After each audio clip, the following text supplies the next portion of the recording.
Welcome to r/Am I the Jerk, where Karen breaks up with her husband just to get a reaction out of him. Am I the jerk for asking my pregnant wife to leave our home after she faked breaking up with me just to get a reaction? So my wife and I have been together for 3 years, and she's currently pregnant with our first baby. For some context, I'm a surgeon and I've always had long hours. This has been a known part of my life since before we started dating. Recently, she's been asking me to leave my job to do something with better hours, like private practice, because she says we need more time together. While I totally understand her perspective, being a surgeon is what I've worked for my entire life, and my long hours are just part of that. I can't just flip a switch and move into clinic work. It's not that simple, and it's not what I trained for. Anyway, the other day out of the blue, she says she doesn't want to be in this marriage anymore because of the issues we've been having. Mainly, she wants more of my time, which, as I said, isn't possible given my career. When she told me she wanted out, I just said, okay.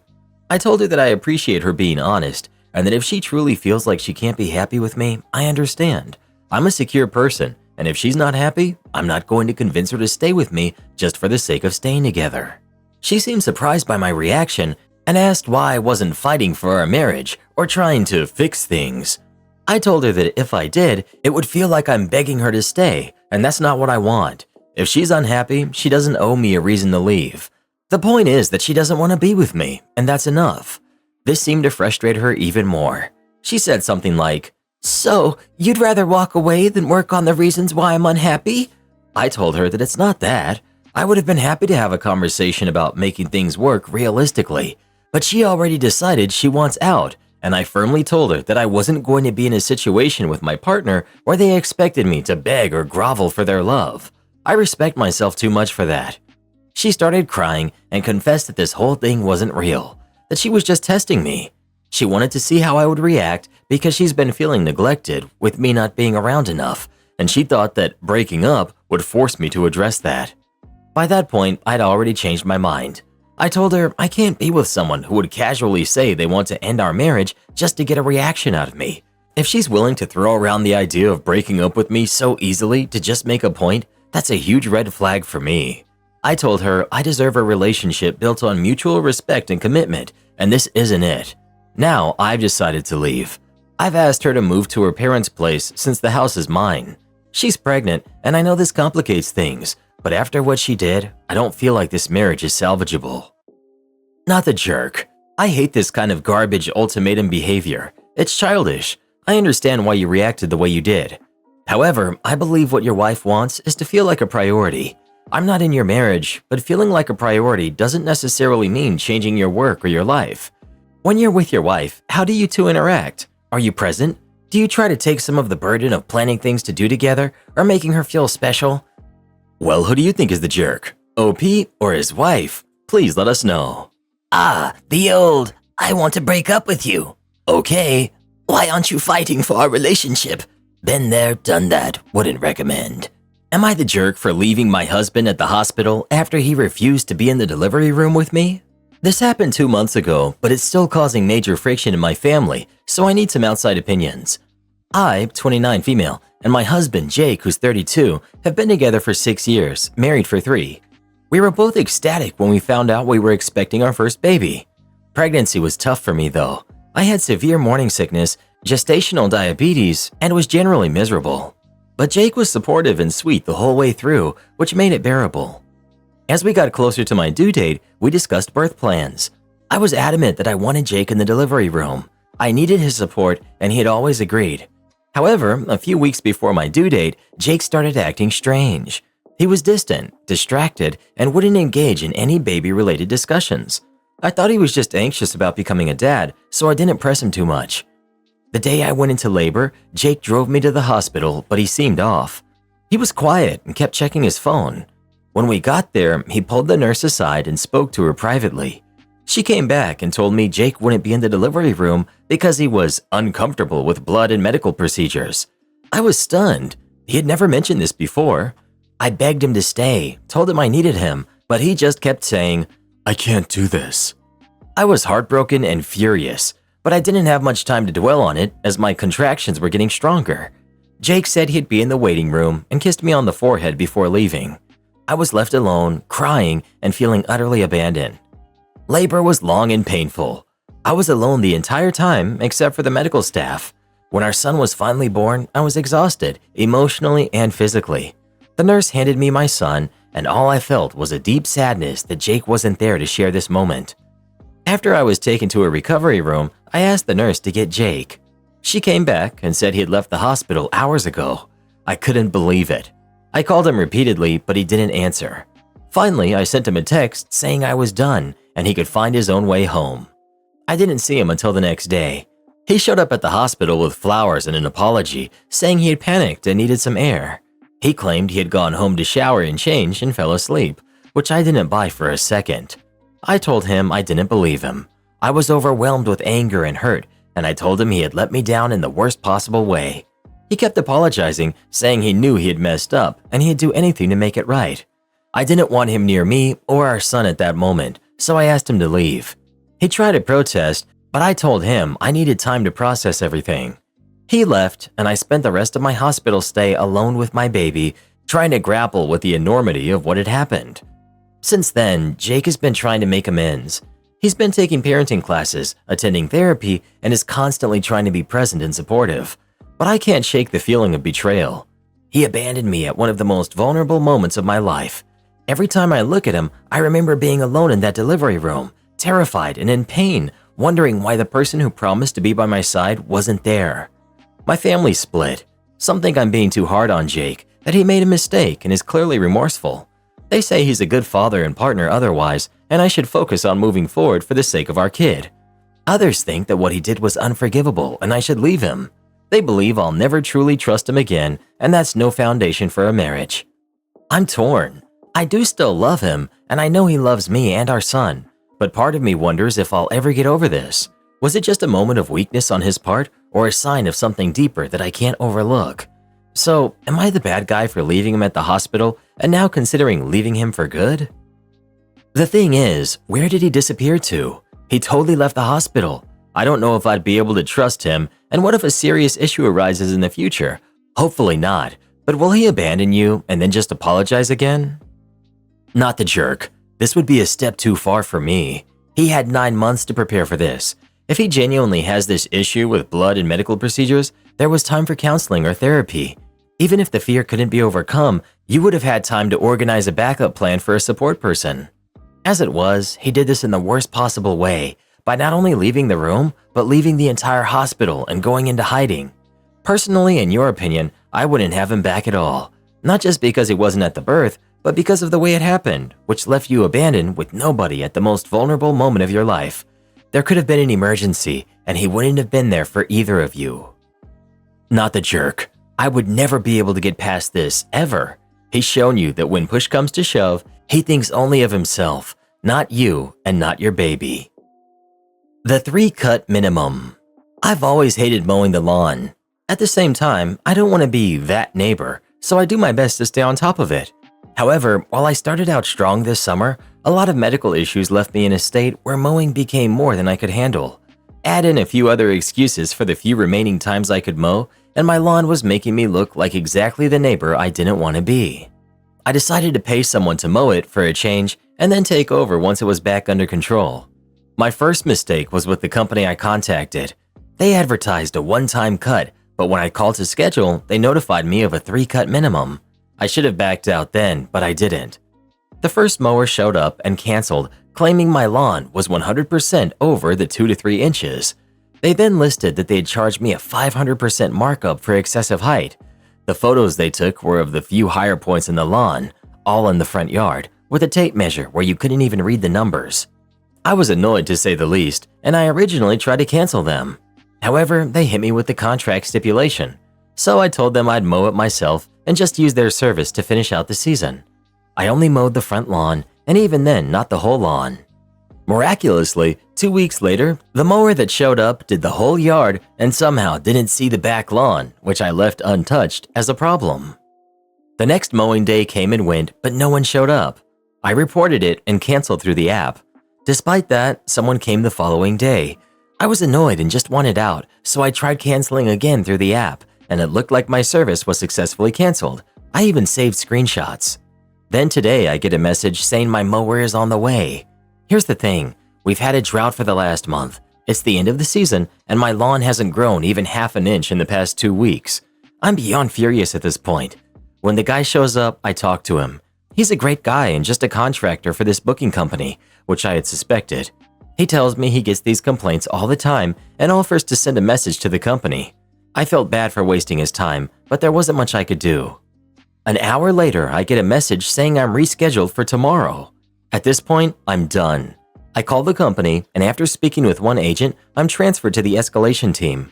They tell me my service is canceled, but I still have one more mow as per the contract. We go back and forth, and they won't budge. I ask, would you schedule snow removal in the middle of the summer? So why should I schedule mowing when it isn't needed? Still nothing. Fine, schedule me for June of 2047. June when, sir? June 4th, 2047. I'm sure I'll need my lawn mowed then. We can't schedule that far in advance. He's insistent it has to be this or next year. I keep pushing and remind him that I agreed to a 3-cut minimum, and nowhere in our conversations did the company specify any restrictions on when. So I insisted they schedule the cut for June 4th, 2047. 1 minute, sir, while I talk to support. After a few minutes, he comes back. Your service is fully canceled. No one is coming out. Finally. Lazy class partner didn't help at all for our team project, even while I was in the ER. This happened a few semesters ago when I was taking a course in urban design.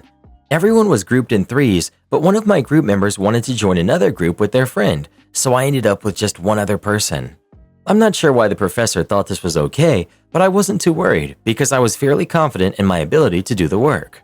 I tried to brainstorm with my partner about which direction we should go.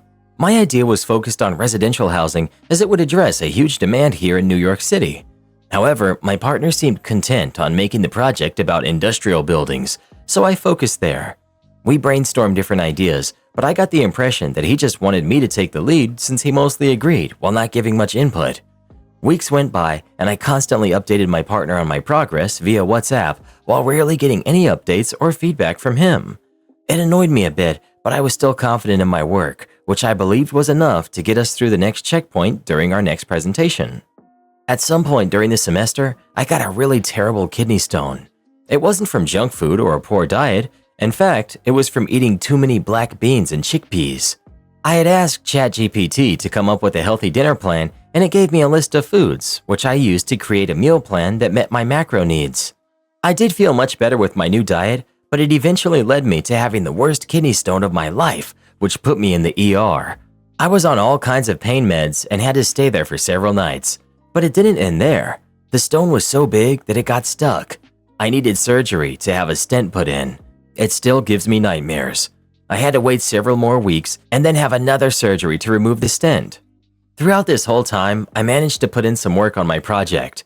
I was surprised to learn that my partner had done absolutely nothing and waited for me to continue doing all the work. To make it worse, I found out he tried to present my work as his own. I emailed the professor about my situation. I explained how I had done all the work so far and sent screenshots of the chat as well as my project file, which included all of the history logs. The professor reminded me that during the final submission, everyone had to put their initials on the slides of the work they contributed. Okay, got it. Luckily, I was recovered and ready to present my work. I left out the initials as it wasn't required for the presentation, only for the final submission. I felt the need to see what my partner would do. I even tried to cut him some slack and gave him some talking points on the parts I would allow him to claim as his own, even though it was fully my work. He didn't take the offer. He kept cutting me off during the presentation, talking about my project as if he had anything to do with it. He mostly repeated the same information that I had already mentioned without bringing any valuable points. The final presentation was in front of several judges, including local professionals and high-level positions within the industry. The conversation was always directed at me, so I had a good feeling that everyone understood I had done most of the work, as I knew all of the intimate details of the project. Then came the last day to submit our work. The final slides included my initials on every single page. Apparently, my partner missed the part about the initials and submitted an older version of my work. A few weeks later, I asked him what grade he got. I was surprised to learn that he actually passed with a C+. He was surprised to hear that I received an A- and promptly said he would talk to the professor about why he got such a low grade. Honestly, why are people like this? Kidney stones are the worst. I got one from eating too much spinach. Seriously, never touching that stuff again. My coworker's wife told me to stop following him. I'm 25 female, have a coworker, Connor, male 50, that I'm close with. We both worked at the same university and have a lot of the same friends from there. And at our new job, we hate the same people. We are close, but we don't hang out outside of work. We don't contact each other after hours. I ask about his wife and kids at least once a week, if he doesn't bring them up first, etc. We don't flirt, just vent. Last week, a lady came up to me asking for a favor. She told me to stop following him around and that everyone could see what was going on, and I knew it too. I was shocked because I had no idea who she was, but then it clicked and I couldn't say anything except that I was sorry. Apparently, I've been on her radar for a while. My coworker, Kara, told me that the wife called her a few weeks ago to ask about me. Kara said that she told her she had nothing to worry about with me because we don't like each other like that, which is 1000% true. Kara said that I have nothing to worry about as the wife is mentally unstable and whatever problems are going on in their marriage are not my problem. I spoke with HR. I first started off with saying that I do not want anything done or said for the time being, and I made that very clear. I told her what happened, but not who it was. She, however, already knew who it was. She told me that she had seen Connor and I together frequently. I assured her it wasn't anything more than conversation. She said that they could have the wife banned from the campus, but I said no, as I didn't want to embarrass Connor.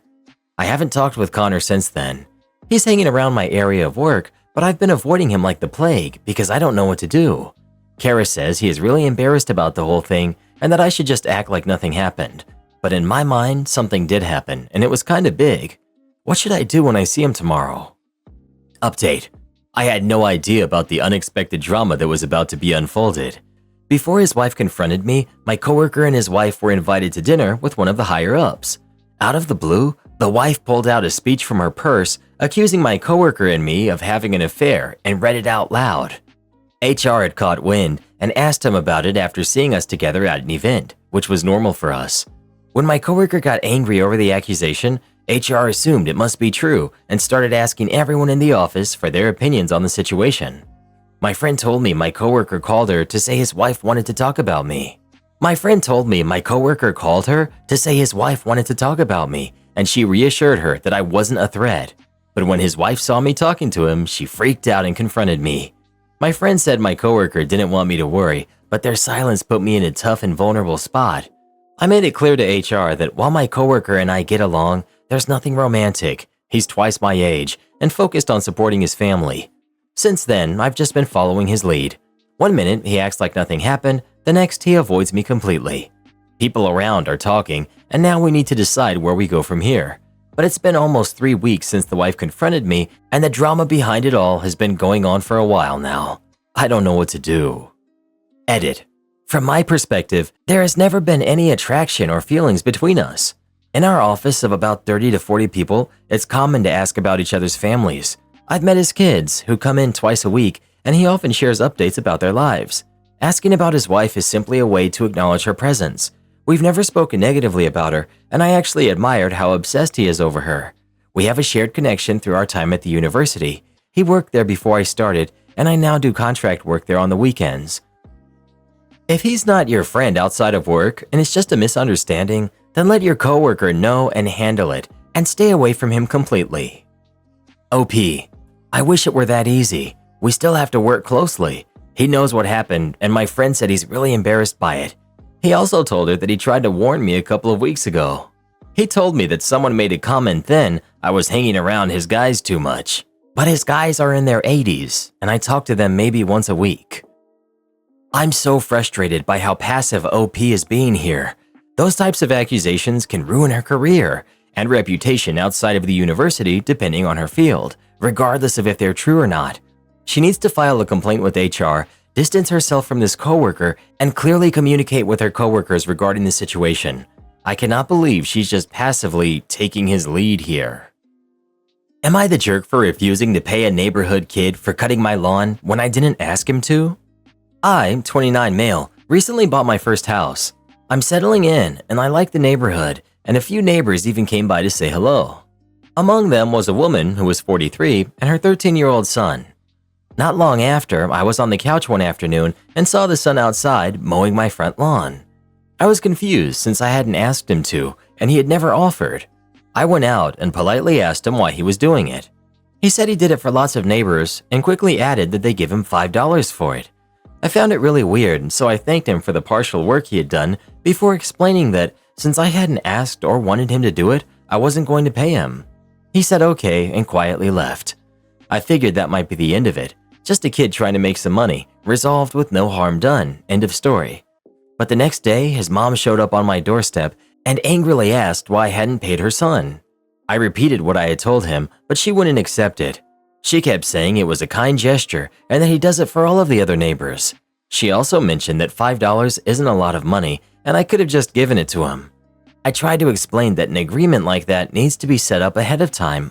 Otherwise, it's nothing more than a random demand for money. She essentially tuned me out and walked away as I was talking. I was amazed the adult in the situation was handling it worse than the kid. That was last week. Every time I've seen her since, she stares daggers at me or has made a show of crossing the street to avoid me. I'm not instigating anything further. I really have no desire to speak to her, but I'm thinking she might try to send her son back to collect the money or even mow the lawn again.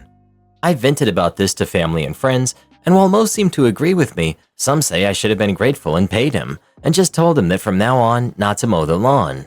I can't tell if I've been a jerk here or if my reaction to the whole thing was entirely justified. Not the jerk. I kind of feel bad for that kid because it sounds like his mom is teaching him that he can get stuff for completely unsolicited help. Asking for money for services that weren't requested after the fact is not a kind gesture, it's a trap. Not the jerk. Am I the jerk for demanding that my niece or her parents pay me back for the hundreds of dollars of perfume that she stole from me? I have a perfume collection that I started when I was a teenager, slinging burritos at my first job.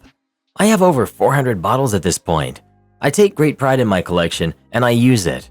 I'm also happy to give people samples of most of my bottles, let them sample a spray or two, or even give them bottles as gifts. What I have a huge issue with is my 17-year-old niece coming into my home under the guise of walking my dog, decanting bottles on her own and selling the samples to her little friends. She thinks that because I have so many bottles, I wouldn't notice some missing or getting massive dents in them.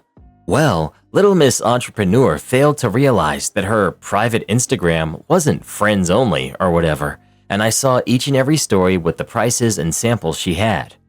I tallied it up and got a pretty good estimate based on her cost per ounce. Thankfully, she mostly picked the TikTok famous perfumes and didn't go for the most rare niche perfumes.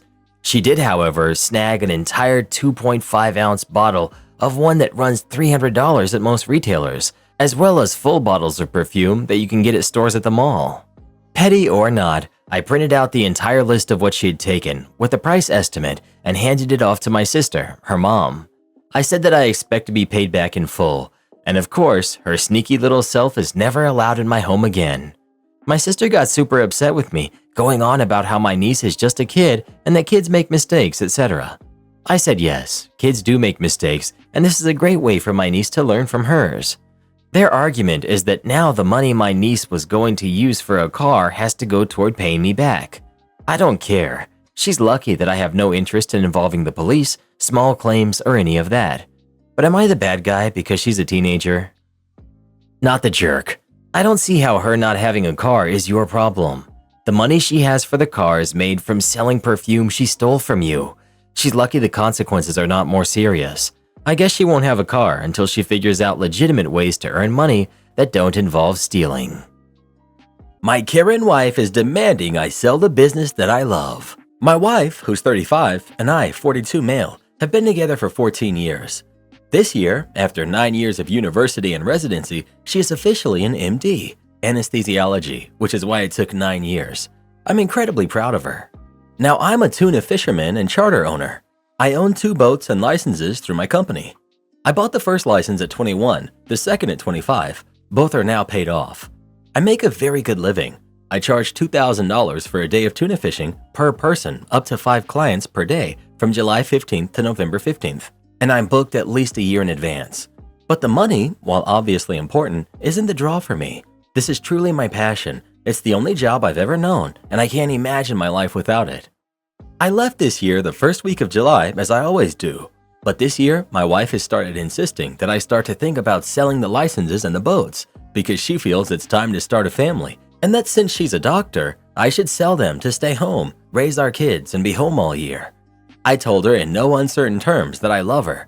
I want kids with her, but I am not now or for the foreseeable future selling my businesses or giving up the business that I have loved since I first went tuna fishing with my father when I was 12. I would be miserable without it. Now I want to be clear. My wife has no power over my business. I got an ironclad prenup to protect my business and home and property before we got married. It doesn't protect our personal assets or accounts. She would be entitled to half of our savings, and it's not like my wife was hard done by. She didn't pay a penny for her education. I paid the bill to the tune of hundreds of thousands. I paid for our home, bought her a vehicle to travel to school with, so there's no financial mistreatment on my part. Her issue with my job is that I'm not home for 4 months a year. We live in Ontario, Canada, but my charter boats are on the southeastern shore of Nova Scotia, and that my job is dangerous. She knew both these things from our very first date. My wife is adamant that she wants this done, and it just isn't happening. She keeps saying how she'll be so busy as a doctor that she can't be home to raise the kids. But personally, I don't see how that's any different than my situation, aside from me actually having 8 months a year off. I'm not sure why she thinks that I should give up my dream job now that she has attained hers. Personally, I feel that she's ashamed to tell her new snooty work friends that I'm a fisherman, even though I make as much or more as they do, as this literally began as soon as she started her new job and started hanging around with a much higher class of people. A class of people that I'm not fond of, but I would never tell her who to have as friends. She denies this, but the way she suddenly altered her friend circle and started fighting with me about this as soon as she finished her residency and started her new job with her new friends tells me otherwise. She also has expressed interest in selling our property, 120 acres, to move to a condo in the city, and that's another area I just won't compromise. I did offer her that we could look at buying a condo and living there during winter, but I'm not selling my property. She also doesn't want to accept that. I'm willing to compromise, but this is my home and we can afford it. I'm not giving it up. When I'm not working, I'm hunting and fishing on this land. It's my favorite place in the world that isn't the Atlantic Ocean.